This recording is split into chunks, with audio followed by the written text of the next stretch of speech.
ये कहानी बहुत पहले की है। किसी नगर में एक व्यक्ति रहा करता था जिसका इस संसार से मन भर चुका था, जो इस संसार की मोह माया को त्याग देना चाहता था।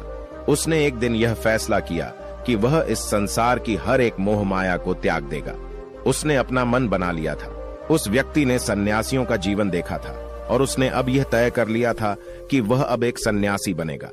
वह तुरंत अपने घर से निकलकर पास में रह रहे एक बौद्ध भिक्षुक के पास जाता है और उनसे कहता है कि मुझे एक सन्यासी जीवन जीना है। मैं इस संसार की मोह माया को त्याग देना चाहता हूं। इस पर वह बौद्ध भिक्षु उस सन्यासी से कहते हैं कि क्या तुम सच में सन्यासी का जीवन जीना चाहते हो? इस पर वह व्यक्ति उस बौद्ध भिक्षु के सवालों का जवाब देता है और कहता है, जी बिल्कुल। वह व्यक्ति कहता है, मैंने तय कर लिया है कि अब मुझे इस संसार की मोह माया को त्यागना है। उस वृद्ध की बात सुनकर बौद्ध भिक्षु कहते हैं, तो ठीक है, लेकिन तुम्हें मेरी एक बात माननी होगी। इस पर वह व्यक्ति कहता है कि मैं आपकी सारी बात मानने को तैयार हूं। इस पर वह बौद्ध भिक्षु उस व्यक्ति से कहते हैं कि आज के बाद तुम मुझसे कभी नहीं मिलोगे। जब मुझे जरूरत होगी तब तुम्हें खुद ही बुला लूंगा। हमारे आश्रम में 1000 सन्यासी रहते हैं। तुम्हें उन्हीं की तरह रहना है और उन्हीं की तरह खाना है, उन्हीं की तरह वस्त्र पहनना होगा और ठीक वैसा ही जीवन जीना होगा जैसे कि वे सब जी रहे हैं। इस पर वह व्यक्ति कहता है कि ठीक है गुरुवर, मैं तैयार हूं। इतना कहकर वह व्यक्ति उस बौद्ध भिक्षु को प्रणाम करता है और वहां से आश्रम की ओर चला जाता है। आश्रम में जाने के बाद उसे एक कमरा मिलता है। वहां जाकर चुपचाप बैठ जाता है। आश्रम में रहने वाले सभी लोग उसे चावल कूटने का काम दे देते हैं। वह व्यक्ति उन 1000 सन्यासियों के लिए हर रोज चावल कूटने का काम करने लगा। इसी तरह उसका जीवन व्यतीत होने लगा। उसे लगता था कि जब गुरुजी को उसकी जरूरत होगी तब वह उसे बुला लेंगे। इसी इंतजार में वह व्यक्ति वहां रहने लग जाता है। वह सुबह से लेकर शाम तक केवल चावल कूटने का ही काम करता था। उसे यह काम करते करते धीरे धीरे 12 साल बीत गए। अभी तक वह बौद्ध भिक्षुओं ने उस चावल कूटने वाले व्यक्ति को कभी नहीं बुलाया। लेकिन यह काम करते करते अब उस चावल कूटने वाले व्यक्ति के मन में कोई भी विचार नहीं रह गए थे। न ही कोई अड़चन और न ही कोई समस्या उसके मन में पनप रही थी। 12 सालों के बाद वह बौद्ध भिक्षु कब बूढ़े हो चुके थे। उन्हें लग चुका था कि अब उनका अंतिम समय आ चुका है और उन्हें अपना एक उत्तराधिकारी चुनना होगा। इसीलिए उन्होंने पूरे आश्रम में घोषणा करवा दी कि जो कोई भी मेरा उत्तराधिकारी बनना चाहता है वह देर रात में मेरे कमरे के बाहर 4 पंक्तियां लिखकर जाएगा और उसे उन पंक्तियों में बताना होगा कि जीवन जीने का सही तरीका क्या है, इस जीवन को किस तरीके से जीना सही है। इस जीवन का सत्य लिखना होगा। लेकिन एक बात याद रखना, उसे खुद के अनुभव के द्वारा लिखना होगा। किताब में कही हुई बातों को नहीं लिखना होगा या कहीं से नकल मारकर नहीं लिखना है। जो भी यह बताने में सफल हो जाएगा वही मेरा उत्तराधिकारी होगा। आश्रम में जितने भी लोग रह रहे थे वह सब उस बौद्ध भिक्षु को बहुत मानते थे। कोई भी उन्हें धोखा नहीं देना चाहता था। सभी भिक्षुओं के मन में यह चाहत थी कि वह उनका उत्तराधिकारी बने, लेकिन कोई भी यह काम करना नहीं चाहता था। उन 1000 बौद्ध भिक्षुओं में से एक विद्वान भिक्षुक ने बहुत ही हिम्मत जुटाकर अंधेरी रात में दीवार के बाहर लिख दिया कि मन एक दर्पण की तरह है, उसमें धूल जम जाती है। उस धूल को साफ कर दो तो सत्य अनुभव में आ जाता है और सत्य मिल जाता है। ये 4 पंक्तियां उस शिष्य ने बड़ी हिम्मत जुटाकर अपने गुरुवर के कमरे के बाहर लिख दिया। अगली सुबह जब बौद्ध भिक्षु उठे और कमरे के बाहर लिखी 4 पट्टियों को पढ़ा और कहा कि किस मूर्ख ने लिखी है, मेरी दीवार को किसने खराब कर दिया है, उसे पकड़कर अभी मेरे पास लाओ।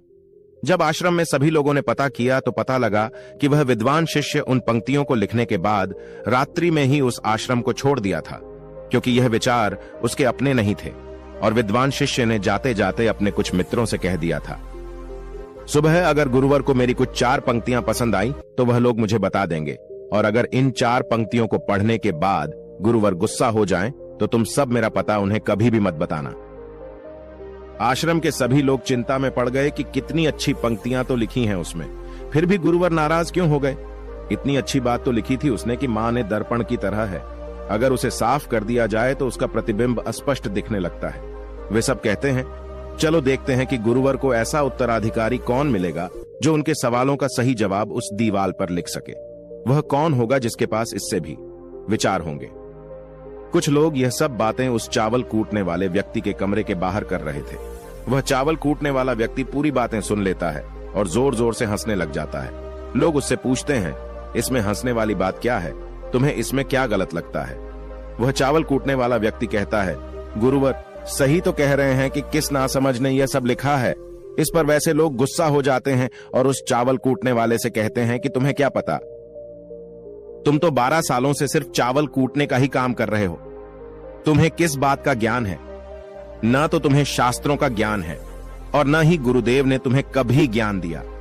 अगर तुम्हें इतना ही ज्ञान है तो तुम ही क्यों नहीं अच्छे शब्द बता देते? वह व्यक्ति हंसते हुए कहता है कि ठीक है, मैं जरूर बता दूंगा, लेकिन इतने सालों से मैंने लिखने का अभ्यास नहीं किया हूं तो लिखना मैं भूल गया हूं। मैं बातों को जरूर बता दूंगा, लेकिन किसी को मेरी बातें लिखनी होगी। और यह भी याद रखना कि मुझे उत्तराधिकारी बनने का कोई भी शौक नहीं है। इस पर वैसे लोग कहते हैं, तो ठीक है, क्या लिखना है बताओ। वह चावल कूटने वाला व्यक्ति कहता है, तो लिखो जो मैं बता रहा हूं। कैसा दर्पण कैसी धूल, न कोई दर्पण न कोई धूल, जो इसे जान लेता है वह सत्य को प्राप्त हो जाता है। यह बात उस गुरुदेव के कानों में पड़ जाती है। आधी रात को वह गुरुदेव उस चावल कूटने वाले व्यक्ति के पास आते हैं और उससे कहते हैं कि तुम यहां से चले जाओ, वरना यहां पर रहने वाले आश्रम के सभी 1000 लोग तुम्हें छोड़ेंगे नहीं। यह जोगा ले लो, तुम मेरा उत्तराधिकारी बनना चाहो या न जाओ, इससे कोई फर्क नहीं पड़ता। तुम उत्तराधिकारी बनो या न बनो, लेकिन जो शब्द तुमने कहे थे वही शब्द बिल्कुल सत्य हैं और जीवन के अनुभव को दर्शाते हैं। इसलिए मन ही मन मैं तुम्हें अपना उत्तराधिकारी मान लिया हूं। और अगर यह बातें उन 1000 आश्रम वाले लोगों तक पहुंच जाएंगी तो वह सब तुमसे जलने लगेंगे और तुम्हें चोट पहुंचाएंगे। यह लोग बर्दाश्त नहीं कर पाएंगे। ये चावल कूटने वाले व्यक्ति उत्तराधिकारी कैसे बन सकता है? जिसे कभी ज्ञान नहीं, जिसने कभी शास्त्र पढ़ा ही नहीं, वह उत्तराधिकारी कैसे बन सकता है? वह भला कैसे सत्य को प्राप्त कर सकता है? और यहां पर शास्त्र जानने वाले सभी लोग सर पीटते रह जाएंगे। इसलिए तुम यहां से चले जाओ, कहीं और अपनी दुनिया बनाओ और वहां के लोगों को ज्ञान से भर दो। इस पर महात्मा बुद्ध ने भी अपने एक शिष्य से कहा था, जब तुम्हारे मन की सारे विचार शांत हो जाएं, तुम्हारे भीतर विचार आना बंद हो जाए, उस दिन से तुम्हें सत्य का अनुभव हो जाएगा। तुम सत्य का अनुभव करोगे, खुद को भी और इस ब्रह्मांड को भी समझ पाओगे। और यही बुद्धत्व प्राप्ति का पहला कदम है। मन को शांत करने का पहला तरीका जो बौद्ध ग्रंथों में बताया गया है वह खुद के विचारों पर करना। इन्हें अच्छे से समझना कि आखिर आपके अंदर कौन से विचार उत्पन्न हो रहे हैं, आपके अंदर आखिर क्या चल रहा है।